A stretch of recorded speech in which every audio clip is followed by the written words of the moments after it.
Katie's final four Bachelorette contestants have been revealed. Hey guys, welcome back to another shared news from home. We have got to talk about Katie's final four decision on the Bachelorette. But before we get into it, if you're new here, be sure to subscribe to our channel and ring the bell so you don't miss out on any future videos. As always, I'm your host, Hannah Zaring, and I'm joined by the wonderful Zachary Reality and Hiba Berry. You guys, last night's episode was absolutely insane. Let's just get right into it because obviously this week determined who was going to be headed to hometowns. The pressure was on for the guys, and Katie certainly struggled with her decisions. We started off the night with Greg, Blake, Andrew S., Michael A., Justin, Mike P., and Brendan. So we had 7 guys going into it all. And at the beginning of the episode, we did see Katie telling Tayshia and Kaitlyn that she really hadn't had her final four figured out. She was going into the week not having her decision made. Obviously, that's what she said, but I want to hear from you guys. Did we have her decision made? Did you guys have an inkling of who that final four was going to be? What about you, Zachary? I think I had my top 5 in order of what I thought Katie was going to choose. I was pretty confident that Brendan and Mike P were going to go home just because of a lack of connection time. But at the end, when Michael A got the group date rose, that is where everything went haywire to me, because I thought it was going to come down to Justin or Andrew S or someone. I thought they were going to make it to the top 4. I didn't think that Michael A was going to make it to the top 4. So I was actually pretty surprised when he got the group date rose, and then I had no idea what was going to happen. What about you, Hiba? I kind of had a final 4 solid ready to go. Definitely consisted of Greg, Blake, Andrew S, and Michael A. I was surprised that Justin is the one that has been selected to be in the final 4, because I feel like we barely got any screen time with him and Katie. Again, we just got those funny reaction clips when the camera would just cut to him and he would be making his meme-worthy faces. I'd never really saw much camera time with him and Katie, so I was pretty surprised that Justin made it through at all, really this far, to be honest. But I definitely thought the 4 that I mentioned were solid, always had great screen time, great connections with Katie, and great one-on-ones as well. So I'm just surprised Justin is still here. Oh my goodness, I'm totally with you. This could have been anyone's guess. I definitely had Blake and Greg in the final 4, but the rest was a little bit shocking overall. All right, let's get into what happened, you guys, because obviously it was a very eventful episode. We saw Katie decide to give Greg and Mike P one-on-one dates, which of course prompted Brendan to literally leave. He went to Katie's room. He says his back's against the wall. What were your guys' thoughts on his exit? I feel harsh saying this, but deep down, I feel like we saw this coming one way or another. The question now, I feel is, do we want to see him in paradise? I don't know. Hiba, how are your thoughts on how it all played out, and would you want him in paradise? To be honest, I never really cared for Brendan because he was always in the background. Again, barely got screen time. He was kind of one of those people that just slipped through the cracks and was able to make it that far, because I think we just kind of forgot about him. And it was interesting that Katie sent him home once he confronted her. I don't understand why she kept him around. I get she said that there was this connection, that she bonded with him and he was so bold and whatnot, but why waste time keeping him around instead of maybe getting a one-on-one date with him and then not a second one with Greg so you can explore with Brendan? So that part just kind of had me a little confused and a little jumbled as of her decision-making skills as far as, why she kept him around in general. But I mean, I guess it did kind of work out because she did want to secure and validate more with Greg, but it's also why not secure with Brendan and explore that, because you've kept him around and you don't want to waste his time either.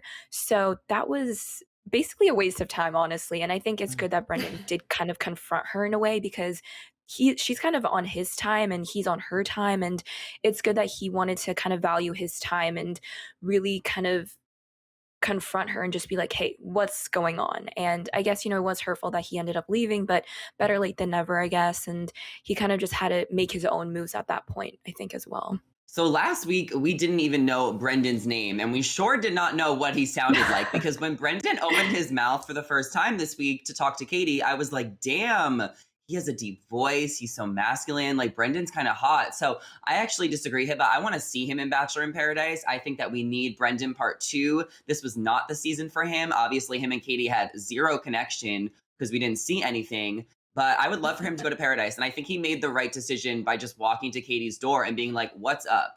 You've been here for this long. You're clearly not getting any dates. Like, he kind of said it himself. Like, Brendan, we were all wondering why you were still here too. It just took you a minute to realize why you're still here. So I'm glad that he took the initiative because he could have been waiting around all week. He would have had to sit through a group date. So it's better to just like get that out of the way. But I think that Brendan had a harder time saying goodbye to Blake than he did to Katie, because if you remember on last night's episode, he went to go to Blake's door to say goodbye. And, you know, I didn't even know that they were friends, like on the show. Obviously, on the internet, if you're on Bachelor, you know, Twitter or whatever, apparently Blake and Brendan are friends from way back in Canada. So they had like a bromance going on. Apparently, Blake like even told Brendan to go on the show, and then Blake showed up and like stole the girl. I don't know. It's like a whole thing. But Brendan like had to say goodbye to his buddy Blake. So that was probably a lot more emotional for him. The bromances on this season really like don't even compare. Do you remember when Connor the cat went home, Fiona? That was really emotional as well. I mean, these guys have a harder time saying goodbye to each other than they do with Katie. Yeah, and you know, you make a good point there. The bromances are so intense this season that we didn't even see any conversation between Blake and Brendan about knowing each other from home. They cut that, and I'm assuming it's because it wasn't dramatic. You know, it wasn't like ooh, this guy I know from home, he's here for the wrong reasons. No, it just genuinely was a friendship. We didn't have any room for it because we had too many bromances to juggle. But let's get back to Greg, because obviously he is processing the loss of Connor the cat, as you mentioned, Zachary. But he did get a one-on-one with Katie this week, which was very exciting. This was his second one-on-one, you guys, and not everybody gets this. This is a very, very special gesture from Katie. During the day portion of their date, they went on a Seattle-themed excursion. You know, they had all sorts of little activities planned for them. But at dinner is when we really saw them, you know, sit down and open up. And Katie actually told Greg that she was honestly worried he might leave. So she clearly needed to give him that reassurance, but also get some herself. Greg was very honest about the process being hard and how he, you know, has struggled with insecurities throughout his life. But, you know, he did tell Katie he was falling in love with her, and at the end of the day, the date went amazing. She, of course, gave him the rose, solidifying his spot in hometowns, and she confided to the cameras that she is falling in love with him too, you know, can picture them married and having kids. Greg, you guys, of course, got that first impression rose. He has been a front runner since literally day one. And if you guys remember, during this week's episode, it was actually Blake who did say that if you get a second one-on-one, it can catapult you. You know, he was almost threatened by Greg's connection suddenly, even though he feels like he's in a good place with Katie. So what I want to do is check in with you guys. Do you think this second one-on-one date took the connection Greg and Katie had from being solid? You know, he was definitely leading the pack, but is he in another league now? Like, was Blake right? Is this a connection that everyone else is going to have to fight to catch up to at this point because of the extra time? What are your thoughts, Zachary? I think she made a great decision picking Greg for the date, because at this point she knows that Brendan and Mike, like, there's nothing they can do. So I think she needed that reassurance with Greg, and that's why she chose him. And 100% they bonded and they got really close on that date. It looked like they had a lot of fun. I think the date would have been a lot more fun if it was filmed in actual Seattle, but hopefully with COVID restrictions and stuff, the next season can be filmed in multiple locations, because this whole like pretend we're in another city thing is just kind of pathetic. No offense, Bachelor Nation. I get like we're in tough times, but I think that Greg and Katie's connection really has blossomed a lot. However, it still seems like she might be more into him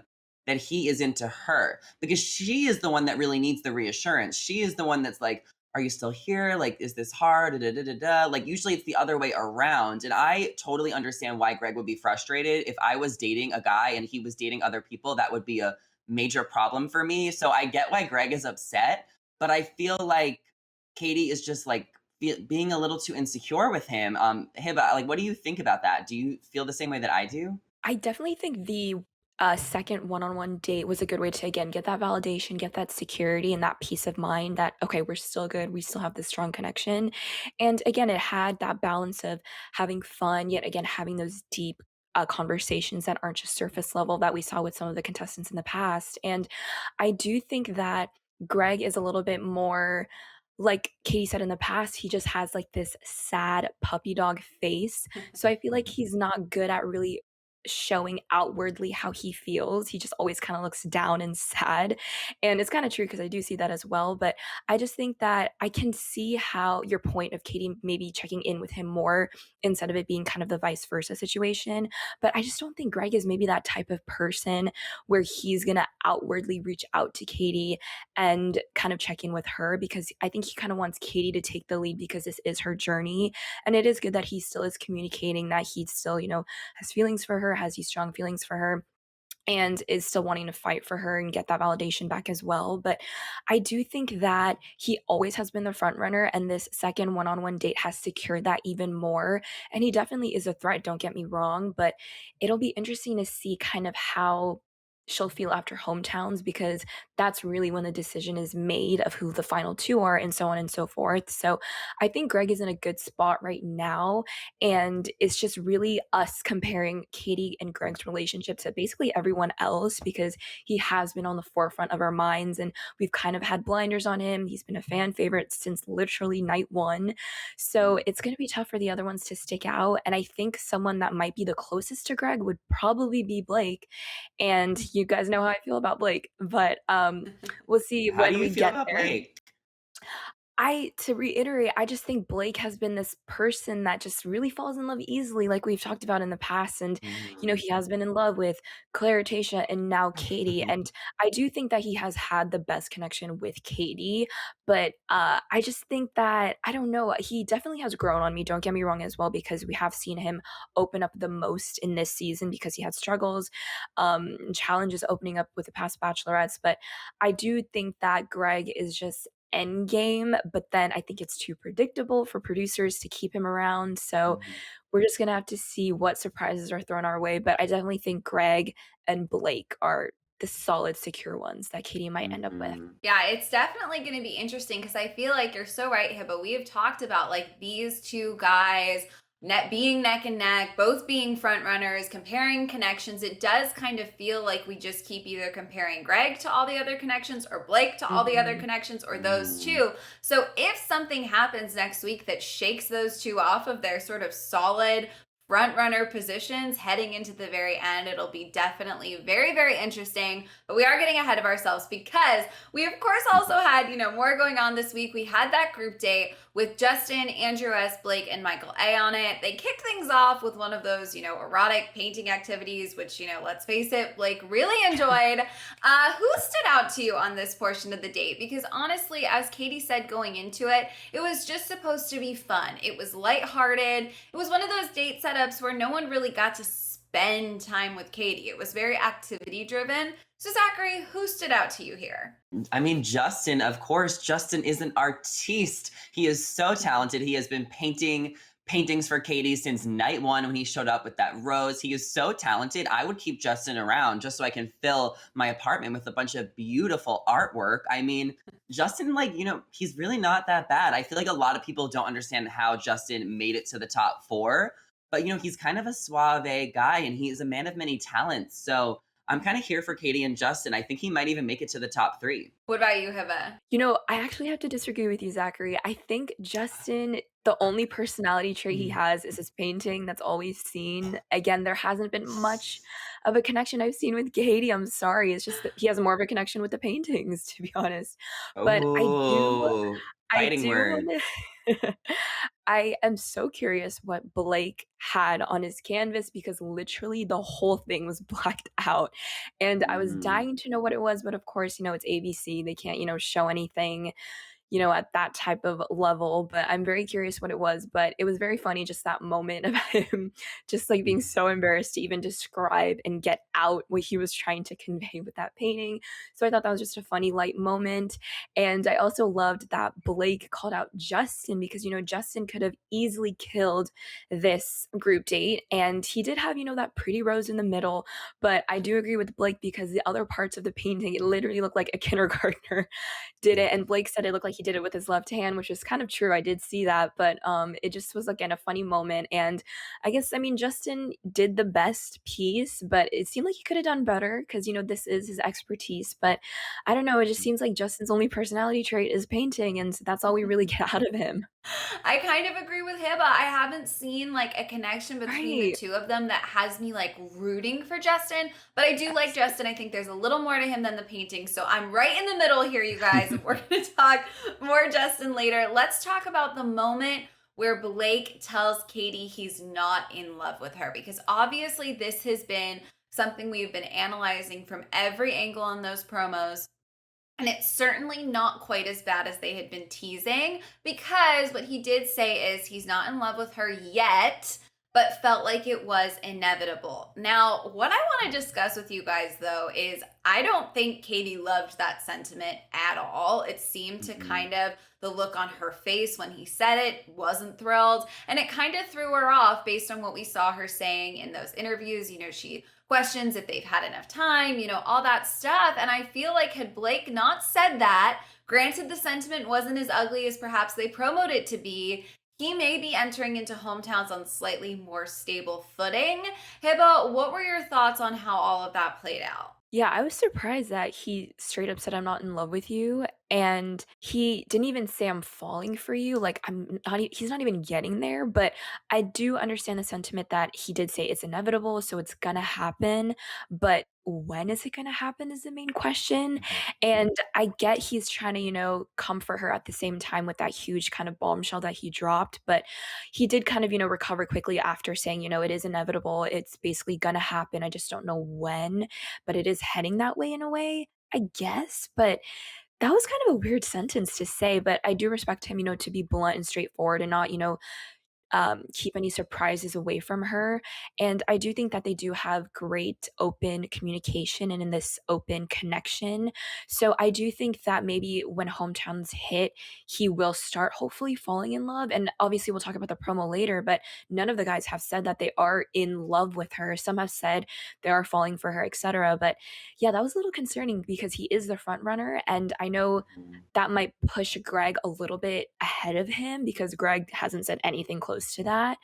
Yeah, that was interesting. So I think Greg, might win this round if it's against him and Blake. Zachary, would he have been better to have not said anything at all? Like, do you think he just kind of stuck his foot in his mouth here? No, because I think it was good that he was open and honest, because that's how their relationship has been the entire time. I also think Blake just doesn't give as many Fs because he has been on another season, so he doesn't feel that he has to lie or kind of manipulate like some of the other guys this season who kind of manipulated their feelings to stay longer, aka Cough Hunter. But I think that at this point in the show, I mean, Katie wants guys that are very solid, that are definitely going to be able to get to that place with her at the end. And it's probably so frustrating that Blake might not be there yet, but hopefully like in the next couple of weeks and after hometowns he can get there. If not, I feel like Greg is the only other guy that Katie is truly like in love with and has those feelings for. I mean, we keep on talking about Blake versus Greg. We all know it's going to get down to Blake versus Greg. I mean, it just seems inevitable that it's going to go down to those two. And it's also funny, pointing out a random fact here, is that they're actually also racing for Instagram followers.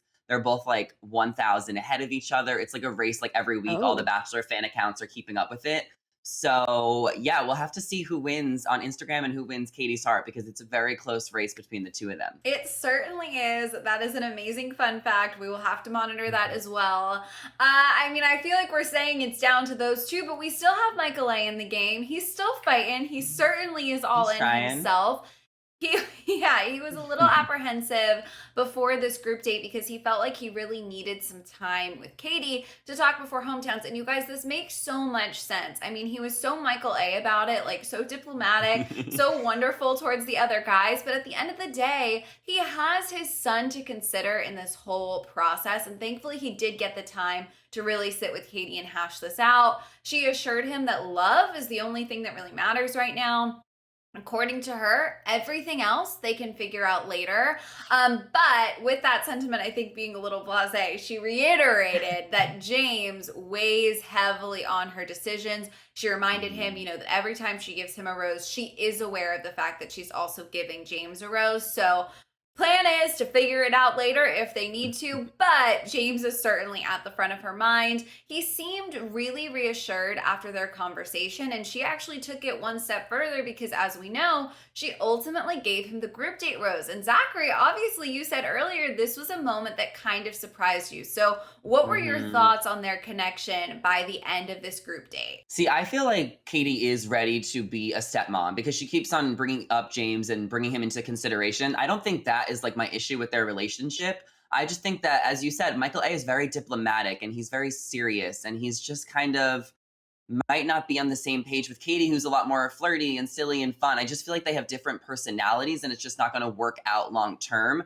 So that's kind of why I was shocked that he got the group date rose. But I think she gave him the rose just to like reassure him that, like, listen, I know how serious it is that I'm meeting your son. I'm giving you the rose. So, you know, I want to take you to hometowns. So I get why she gave it to him, but I just don't see them working out long term. So then it's like, if you don't, why bring his son into it? Or does she actually think that there's a chance that her and Michael A are going to work out? I don't know. Yeah, but do you think they're just in two sort of different phases of life, kind of like how Zachary feels, or could you see them really like actually becoming a family unit and making this work? I don't think the idea is so far-fetched. I feel like especially that conversation was so validating. Like you could see just the relief on Michael A's face when she was saying all those things and mentioning James's name. He got so emotional. You could see like tears well up in his eyes. And I think this was a really key turning point of him just still getting that validation and kind of breathing that sigh of relief, like, okay, this can work out. Like, I do come with all this baggage, but Katie's like down for it all. She's willing to,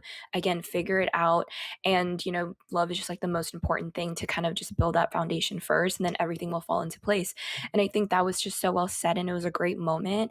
And it was just sweet for her to still think about James and saying that, you know, this is also weighed heavily on her and she's also giving him a rose. So I think it's not too much of a far-fetched idea. It just seems like she's very committed, and if it's meant to be, she'll make it work and vice versa. So I've been rooting for Michael A from the beginning. So I was just happy to see this conversation, and I wasn't surprised that she gave him the group date rose. I thought it was just a very genuine conversation, a very adult conversation, and yeah, I'm rooting for him as long as he lasts, if he even makes it all the way to the end. Yeah, I'm definitely a Michael A fan here as well. The moment, you know, he got the group date rose, I think is when it became pretty clear, at least to me, right, that it was going to be Andrew S. versus Justin. So let's look at how they both used their time during these group dates, because honestly, kind of neck and neck. They both set up, you know, some grand gestures for Katie. Andrew S. obviously throwing it back to their one-on-one, telling her he is falling for her. Justin showed up with that beautiful painting, you know, it was very moving. I think he kind of, as we mentioned, didn't display his art skills during that group date earlier, so he wanted to maybe redeem himself with this painting. Katie and Andrew, of course, talk about, you know, their future, how she would support his dream of continuing to play football, and then we see Katie revealing that she knows she can, you know, be herself around Justin, which obviously felt very important to her. During this group date, to me, Andrew S. was edging Justin out just a little bit. Like, I felt like based on what we'd seen this season, he had the edge here, but I'm curious what you guys thought. At this stage of the game, Zachary, was it Justin? Was it Andrew S.? Who would you have been putting your money on? 100% Andrew S. And that moment where he told her that he was falling for her with the whole light situation, bringing it back to their one-on-one date was so romantic and so sweet and so thoughtful. And I just always felt like Andrew S. and Katie had such a gushy, warm connection. And I guess maybe it was a little bit more of a friendship at the end of the day. But at this moment on the group date, I really thought that Andrew S. was going to get that final rose and that Justin was probably going to go home because he was a little bit more reserved and laid back. And he just didn't get that, you know, that time with Katie that was like really romantic and emotional that we saw. Otherwise, like, I know he's an artiste and I love that about him, but I just felt like Andrew S. and Katie just had a stronger connection. So obviously there's something going on that we don't know about because Justin is, you know, he's right up there. Believe it or not, he's there. Yeah, Hiba, do you think that there must be more going on between Justin and Katie that we didn't get to see? Like more time, more deep conversations, maybe not great TV conversations, but like this felt like a curveball. Did you agree Andrew S. was ahead? I was pretty blindsided that she eliminated Andrew S. I think, again, the camera time, he had so much more, and we saw more of a connection versus Justin. I think because the producers might have known that Justin was going to make it all the way to hometowns, they could have maybe prepped the audience a little bit more to justify why he made it that far. And because we didn't get as much footage, I feel so blindsided and a little bit surprised that Andrew S., out of all people, was eliminated against Justin, who we barely saw any footage of. And I think to maybe do a role reversal, if Justin were to be eliminated, I don't think we would have saw or seen this kind of reaction that Katie had versus how Andrew S. got eliminated, how he came back to say goodbye. I don't think I would have seen that passion with Justin if he were eliminated. So to kind of, again, compare and contrast them, I just think they're on two different playing fields. And I just think, again, that relationship with Andrew S. was way deeper. I don't think Katie would have reacted anywhere close to if Justin was eliminated. And I mean, that strong reaction she had just tells you enough there, again, that that relationship was so deep. And again, I Mhm. was just kind of let down and again blindsided that it was Justin that she picked. Yeah, it's very interesting when you put those two up against each other. We're obviously going to get more into the elimination of it all in a little bit, but we do have to touch on Mike P's one-on-one Oh because gosh. let's face it, going into this week, Mike P was obviously behind in his connection with Katie. That's nothing against him. He just didn't have that time. That's just how it goes. They set them up on a date with a cuddling expert that was also, I think, clearly designed to try to push him out of his comfort zone. But interestingly enough, Mike did share that physical touch is actually a major love language for him. He really opened up about his relationship with his mom, which people certainly had thoughts about on Twitter.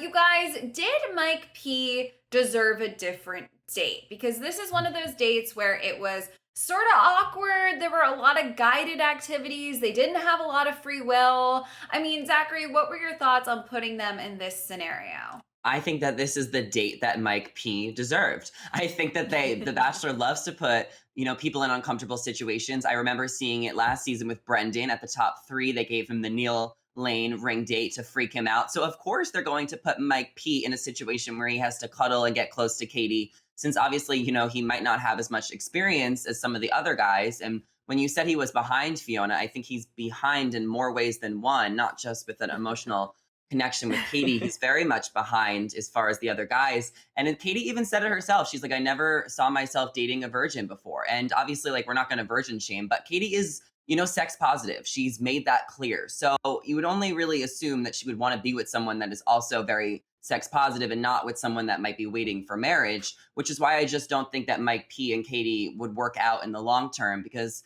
what would happen at Fantasy Suites? I just feel like Katie's ready to go. Like, she's ready to, she's ready to do it She's all. fired up. So, yeah, she's fired up. She's ready. Blake is on here. Greg is on here. Katie ain't wasting no time. She knows what she's doing. So I think it was inevitable that Mike P was going to go home. But Bachelor Nation was actually like freaking out on Twitter and stuff because they were saying that Mike P kept on bringing up his mom and that it was just made things awkward and uncomfortable, which I kind of thought, but I also didn't think too much about it either. Hiba, what did you think about that? To be quite honest, I'm not even committed to Mike P at all. To be honest, I kind of fast forwarded a little bit because I was like, Oh. okay, like, this isn't gonna work. We knew night one. Like, come on, you guys. Where's the realisticness here? I didn't see it at all. So I think again, she, did her crying because she felt bad because she wanted to eliminate him even before dinner. So Mhm. I saw it all coming. I think from miles away, I saw it coming. And again, it's just they're so different. And I get she wanted to keep him around because, again, we don't want to shame him. She wants to be open minded. She wants to appeal to that audience as well. But realistically wise, no camera time, no, again, very surface level discussions. He didn't really seem motivated to want to pull her aside during group dates either. Again, just the lack of camera time will really predict how they're gonna be directed in this journey, and I just never saw it with Mike P, and I get he did kind of redeem himself during that, initial group date where they all did, like, the poem reading or whatever they did on stage. Yeah, cool. That was a Mhm. cool moment, but like we never got anything else since then. He could have definitely escalated off of that, used that as a platform, but again, we didn't see it go anywhere. And then the next time we did get camera time, it's when he's eliminated. So Mhm. it just wasn't meant to be, is what I'm trying to say. I'm definitely with you, Heba. I think I saw this coming. Zachary, was sending him home before dinner the right move, in your opinion? Like, was it after that cuddling portion just so evidently clear that he had to go? I mean, at this point, it's like you just can't pretend anymore. There's Yeah, only so few I guys agree. left, and you have really strong connections with a few of them. You just don't want to waste anyone's time, even if it's an hour, if it's a dinner, if it's literally anything. So I think she totally made the right decision. At this point in the show, like, let's wrap things up. Let's go to fantasy suites. Let's go to Mhm. hometowns. Like, let's see what's going to go down. We don't need no Mike P. We don't need no Brendan. Like, I need to know what's going on, and I need Bachelor in Paradise. So she definitely made the right decision. Don't waste his time, and please don't waste the viewers' time either. We do not want to sit through that dinner date either, Katie. I agree with you. We did go straight to the rose ceremony. So, moving things right along for you, Zachary. She was decisive. She wasted no time with the cocktail party either. And of course, she handed out those final roses to Justin and Blake. She really struggled, as we already kind of touched on, to send Andrew home. We actually saw, a producer moment because that is how intense the struggle was. She admits that this is the only decision that she has second guessed throughout the season, that she wasn't sure of herself with. She did tell Tayshia and Kaitlyn right before going in that she kind of was down to the wire. She needed to see their faces. I mean, this was a true, think, gut feeling moment for her, but she couldn't fully trust her gut at the end of the day. We did see Andrew return the next morning, and after, he left Katie that sweet note saying that he'll be there for her, whatever it said. She chases after him, right? To give him a hug and then to sort of offer him a chance to say, you guys, this whole exit was so extreme, truly groundbreaking, if you will. Like, I don't know that we've seen something like this in a minute. With all of that being said, we're definitely going to go in depth on this in another video, really break it all down. So I don't want to get too into it right now because there is a lot to unpack. I just kind of want to overall know your thoughts. Were you expecting it to end with him coming back on?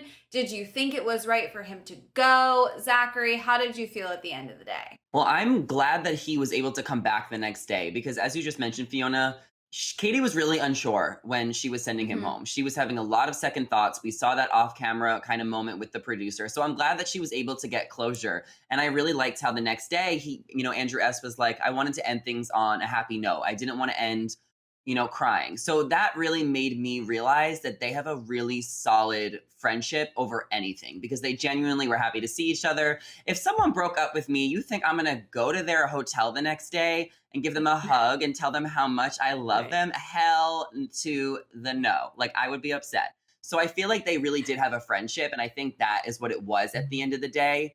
And I think Katie just loved him so much as a person and as a friend. And that's why she had to give him that one last hug because she's going to miss him. She's going to miss her friend. But I think she also knows that it wasn't meant to be because she told him she has stronger connections with some of the other guys. And I think Andrew handled it like a champ, and Bachelor Nation is rallying behind him. He might be the next Bachelor. Who knows? Yeah, I was really surprised when she said that she has stronger connections with other people. I'm like, "Who? Definitely Mhm. not Justin." I'm really coming for Justin today because I Brendan, just didn't like, see it. Yeah, Brendan was always like, how is he still here? But Justin, I was kind of still surprised about that she picked him over Andrew. But you know what? I'm just glad that they both got the closure they needed, which is what he mentioned as well in the show, which is great mhm, because I mean, that's kind of what she needed to move on because both of them are crying. Don't get me wrong, they were crying, especially when they embraced. You could definitely hear her on the mic just kind of like basically kind of almost sobbing, just like breathing very heavily and just being so impacted by this elimination. And I think this one really hit her the hardest, I mean, by far compared to the ones in the past. So I think, again, mhm, Andrew just isn't some easy elimination. It was hard for her because it meant something. And I think that's what I was so surprised by because, again, that connection was crazy. So I'm just yeah. still bummed. But definitely excited to see how hometowns will go because I think that will really be the big decision into who will be, the final two, and of course, the chosen one at the end of this. So I'm just excited for hometowns and seeing what the families are gonna say and what shady side conversations they're gonna have about Katie and vice versa. So I'm just excited to see how this season will finally wrap up, and it's gonna wrap early because she ended it early. So I'm gonna be very excited to see kind of what the context is behind the season wrapping finally. So that will be very interesting to watch out for. Yes, I am certainly with you. Hometowns are going to be insane, you guys. We, of course, Mhm. have our final four. We've got Blake, Michael A., Greg, and Justin. Interesting group. I want to know overall, does this feel like the right final four for her to use, Zachary? Do you have any predictions? I mean, we have seen some teaser moments that kind of show, Greg is going to get upset at some point. It almost looks like Michael A is going to self-eliminate. Like, we have some Yeah. interesting things going into this hometown. So what are your thoughts on the group and any final predictions at this point, really? I love this group. I would definitely want hometowns with all of them and fantasy suites with all of them as well. As far as my predictions here, I mean, at this point, I just feel like Justin, it's just not going to work. You never know, but it's just not going to work. Michael Mhm. A, I mean, we've been teasing for weeks. It seems like he might self eliminate. We really don't know what's going to happen with him, but something emotional is coming with Michael A.